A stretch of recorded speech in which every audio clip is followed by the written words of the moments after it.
Lalu lintas darat yang melintasi Kabupaten Toba dikhawatirkan akan mengalami kemacetan parah saat libur Natal dan Tahun Baru mendatang, seperti halnya yang terjadi pada libur Natal tahun lalu.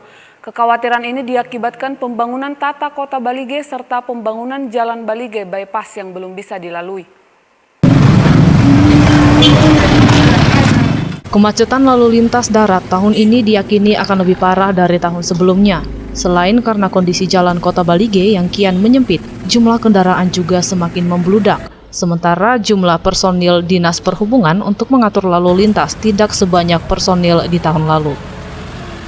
Berdasarkan pernyataan yang disampaikan oleh Partogi Tambunan, Kepala Bidang Prasarana dan Keselamatan Dinas Perhubungan Kabupaten Toba, yang ditemui di ruang kerjanya pada Selasa pagi, upaya Dinas Perhubungan dan Kepolisian untuk mengantisipasi kemacetan masih sebatas pendirian posko di 7 titik yang dinilai rawan macet.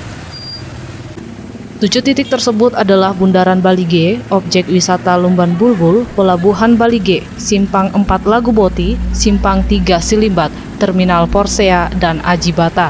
Sedangkan untuk upaya rekayasa atau pengalihan lalu lintas akan dilakukan sesuai dengan kebutuhan dan kondisi di lapangan. Kemacetan lalu lintas sendiri diyakini akan terjadi selama 2 pekan, terhitung sejak 18 Desember hingga 2 atau 3 Januari.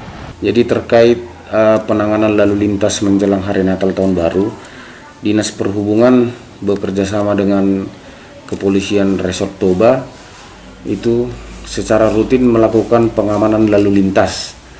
Nah, biasanya kita melakukan pengamanan lalu lintas di titik-titik macet. Misalnya di Balige terdapat 3 pos, di Bundaran 1, kemudian di Pelabuhan Balige 1, kemudian di Lumban Bulbul, itu untuk sekitaran Balige. Kemudian di Laguboti pas di Simpang 4, kemudian di Sigumpar di Simpang Silimbat, kemudian di Porsea di terminal, dan di Ajibata. Jadi biasanya kepolisian dan Dinas Perhubungan akan menempatkan personil di masing-masing tempat untuk melancarkan dan meminimalisir kemacetan yang terjadi di Tahun Baru dan Natal. Tahun ini Dinas Perhubungan Kabupaten Toba hanya mampu menurunkan 40 personel untuk mengatur arus lalu lintas. Hal ini dilakukan karena keterbatasan anggaran. Para petugas Dinas Perhubungan ini akan bekerja sama dengan pihak kepolisian dalam mengurangi kemacetan selama libur nanti.